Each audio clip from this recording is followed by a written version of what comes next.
Hello বন্ধুরা, আমি মন্দিরা। আমার চ্যানেলের নতুন একটি ভিডিওয় তোমাদের সকলকে জানাই অনেক অনেক স্বাগত। সন্ধ্যাবেলা করে 8:30টার দিক করে বর পাঠিয়েছিল মোমো, চিকেন মোমো। তো সেটাই খাচ্ছিলাম। আর এদিকে আমি কিছু জোগাড় করে রেখেছিলাম, কারণ বর বলেছিল যে আজকে চিকেন রান্না করা হবে, সেটাও ও পাঠিয়ে দিয়েছিল। এদিকে আমার প্রায় সমস্ত জোগাড় কমপ্লিট। আর মোমোটা শেষ করে আমি এসেছিলাম রান্নাঘরে।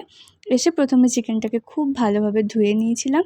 আর এখানে আমি ম্যারিনেট করব, তাই কিছু গুঁড়ো মশলা নিয়েছিলাম: নুন, হলুদ, কসুরি মেথি, ধনে, জিরে, ব্যাস এগুলোই। আর ছিল সামান্য একটু গোলমরিচ। এখানে 1 চামচ মতো বাটার দিয়েছিলাম, কারণ ভাবলাম একটু বাটার চিকেন টাইপের বানাই, জানি না কতদূর কী করতে পারবো।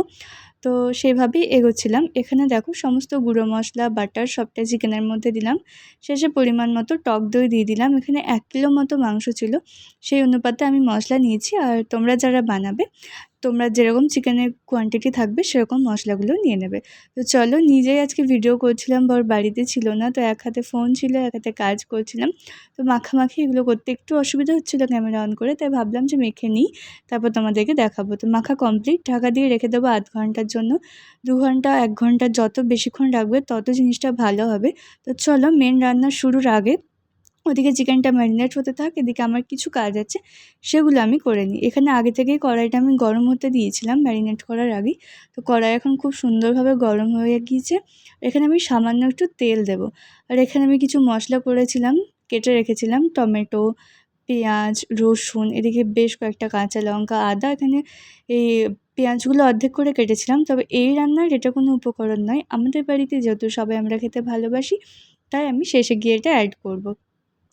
তো এই মশলাগুলো এখন আমি এটার মধ্যে দেব, দিয়ে ভেজে নেব। তো তার আগে কিন্তু ওই পেঁয়াজটাকে আমি হালকা করে নেড়ে নেব। পেঁয়াজটা তেলের মধ্যে দিয়ে প্রথমে খুবই হালকা করে নাড়বে। একদম যদি বেশি কুক হয়ে যায়, তাহলে কি হয়, যখন মাংসটা শেষে তোমরা নামাবে তখন পেঁয়াজটা আর পাবেই না, একদম গলে যাবে, কারণ এমনিতেই পেঁয়াজ খুব সহজেই গলে যায়।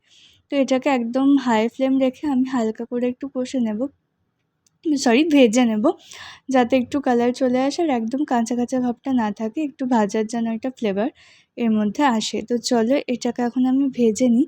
আর ওদিকে আমি কিছু গোটা মশলা নিয়েছিলাম, যার মধ্যে ছিল গোটা গরম মশলা, এলাচ, লবঙ্গ, দারচিনি, একটা শুকনো লঙ্কা মাঝখান থেকে ভেঙে নিয়েছি, আর সামান্য একটু গোটা জিরে। তো ব্যাস এই ছিল আমার গোটা মশলা, যেগুলো আমি রান্নায় ব্যবহার করব। ওদিকে কিন্তু আমার পেঁয়াজটা ভেজে তোলা হয়ে গিয়েছে। যেহেতু ক্যামেরা নিজেই করছি, কাজও নিজে করছি, তাই সবটা তোমাদের সাথে শেয়ার করতে পারিনি। ভিডিও কোয়ালিটিও একটু খারাপ হয়েছে, কি করব, তাও করলাম। ভিডিও যেহেতু বানানো ছিল, তাই তোমাদের সাথে শেয়ার করে দিলাম। এখানে ওই পেঁয়াজ ভেজে তুলে রাখার পরে যেটুকু তেল ছিল, তার মধ্যে গোটা যে মশলাগুলো ছিল সেগুলো আমি দিয়ে ভালোভাবে একটু ভেজে নেব, যতক্ষণ না এটা থেকে সুন্দর একটা গন্ধ বেরোয়। এই যে গরম মশলা ছিল সেটাই এখানে আছে। তো এটা এখন একটু ভালোভাবে নেড়েচেড়ে ভাজবো, যাতে কালারটাও একটু চেঞ্জ হয় আর স্মেলটাও খুব সুন্দর আসে। এগুলো কিন্তু শেষ পর্যন্ত গোটা থাকবে না, এগুলো সবই পেস্ট হয়ে যাবে। কিভাবে কি করছি তোমরা দেখো, দেখলেই বুঝতে পারবে। এবার যে টমেটো, পেঁয়াজ, লঙ্কা, আদা, রসুন আমি কেটে রেখেছিলাম, একটু বড় করেই কাটা ছিল সব, তো সেইগুলো কিন্তু এখন আমি কড়াইয়ে ওই তেলের মধ্যে দিয়ে দেব। এটা দেওয়ার পর এটাকে কিন্তু খুব ভালোভাবে রান্না করতে হবে। আর এটার মধ্যে আমি একটু পরিমাণ মতো লবণ অ্যাড করে দেবো, যাতে চিকেনের মধ্যে লবণটা খুব ভালোভাবে যায়। ম্যারিনেশনে 2 চামচ মতো দিয়েছিলাম, এই যে চামচটা দেখতে পাচ্ছেন তারই মাপে। আর এখানেও 2 চামচ দিয়ে দেবো, পরে হয়তো লাগলেও লাগতে পারে, কারণ চিকেনটা যেহেতু একটু বেশি আছে, ওই 1 কিলো মতো বলেছি, তো তার জন্য লবণটা সেটা বুঝে দিতে হবে। তো এটা কিছুক্ষণ নেড়ে নেওয়ার পরে আমি আগে থেকে একটু মতো কাজু ভিজিয়ে রেখেছিলাম। খুবই অল্প পরিমাণে ছিল কাজু, খুব বেশি না, তবে এটা কিন্তু এই রান্নায় দিতেই হবে। কারণ এটা দিলে গ্রেভিটার টেস্টটা একদম চেঞ্জ হয়ে যায় আর খেতে খুব সুন্দর লাগে। আর গ্রেভিটার মধ্যে একটা ক্রিমি ভাবও আসে, যার জন্য দেখতেও সুন্দর লাগে। তো যাই হোক, কাজুটা দেওয়ার পরেও আমি বেশ কিছুক্ষণ নেড়ে নেব। আর নেড়ে নেওয়ার পরে আমি ঢাকা দিয়ে 5 মিনিট মতো রেখে দিয়েছিলাম, যাতে জিনিসগুলো খুব ভালোভাবে রান্না হয়ে যায়, মানে কুক হয়ে যায়। তো এখানে পেঁয়াজ, টমেটো তোমরা দেখলে বুঝতে পারবে যেগুলো কিন্তু প্রায় সিদ্ধ হয়ে এসেছে, আর একটা ঘন ভাব এসেছে। আর পেঁয়াজ ভেজে নিলে তো শক্ত হয়ে যায়, কিন্তু এইভাবে ঢাকা দিয়ে রাখলে পেঁয়াজটা নরম হয়ে যায়, যার ফলে গ্রেভিটাও সুন্দর হয়। এবার এটাকে ফ্লেম হাই করে আমি বেশ কিছুক্ষণ ধরে নেড়েচেড়ে নেব, যাতে এটাতে সুন্দর একটা কালার আসে আর জিনিসগুলোর মধ্যে একটা ফ্রাই টাইপের ভাবও চলে আসে। তো তার জন্য এটাকে একদম হাই ফ্লেমে রেখে ভালোভাবে নাড়তে হবে। আর এখানে দেখো আমি তোমাদেরকে দেখাচ্ছিলাম যে টমেটোগুলো কিন্তু খুব সুন্দরভাবে সিদ্ধ হয়ে গিয়েছে। এটাকে এখন তুলে রাখবো। ওদিকে আমি ওই মশলাটা কিন্তু তুলে রেখেছি, আর ওই কড়াইটাতে আমি আরও একটু তেল দিয়ে দেবো, কারণ তখন তো তেলের পরিমাণ খুব কম ছিল, তার জন্য আরেকটু তেল আমাকে অ্যাড করতে হয়েছে। আর এদিকে মশলাটা আমি ফ্যানের তলায় দেবো বলে রেখেছিলাম, চলো সেটাই এখন দিয়ে আসি, তারপরে বাকি রান্নাটা শেয়ার করছি। তো তেল যেহেতু আমার আর সেখানে বাঁচেনি, তার জন্য অ্যাড করতে হয়েছে।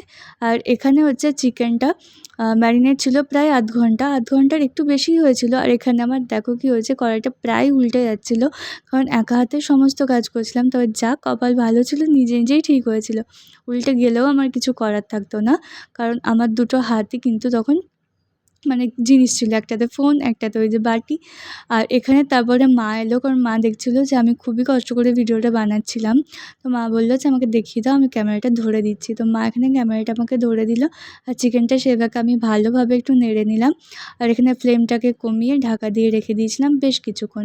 তবে ঢাকা দিয়ে আমি বেশ কিছুক্ষণ রেখেছিলাম, তার মাঝে দুবার মতো আমি ঢাকাটা খুলে ভালোভাবে নেড়েচেড়ে নিয়েছি। চিকেন থেকে বেশ খানিকটা জলও বেরিয়েছিল, নেড়েচেড়ে নেওয়ার জন্য সেটা আস্তে আস্তে শুকিয়ে আসছে।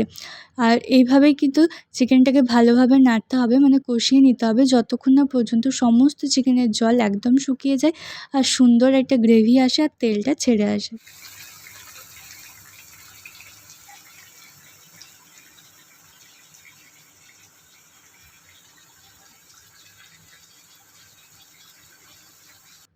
চিকেনটা যখন ঠিক ওরকম থাকবে যেমনটা তোমরা ভিডিও দেখলে, তখন কিন্তু ফ্লেমটাকে একদম হাই রেখে অনবরত চিকেনটাকে নাড়তে হবে, যাতে গ্রেভিটা মানে চিকেনটা খুব সুন্দরভাবে কষানো হয়ে যায়। আর এইভাবে কষাতে কষাতে চিকেনটা কিন্তু খুব সুন্দর কুকও হয়ে যাবে। আর এখন এদিকে ওই যে মশলা আমি ভেজে রেখেছিলাম, সেটা আমি পেস্টও করে নিয়েছি, আর সেটাই আমি এখন এর মধ্যে অ্যাড করে দেব। এটা অ্যাড করে দেওয়ার পরেও মা আরও একবার এসেছিলো আমার ক্যামেরাটা ধরে দেওয়ার জন্য, যাতে এটাতে আমি সুন্দরভাবে নেড়ে নিতে পারি, সেই জিনিসটা তোমাদের সাথে শেয়ারও করতে পারি। তবে হ্যাঁ, অত ভালোভাবে তো মা আমাদের মতো করে ভিডিও করতে পারে না, তার জন্য হয়তো লাইট সমস্ত কিছুর একটু প্রবলেম হবে। এমনিতেও রান্নাঘরের লাইট একটু কম আছে, আর চলো এটাকে এখন একটু হতে দিই।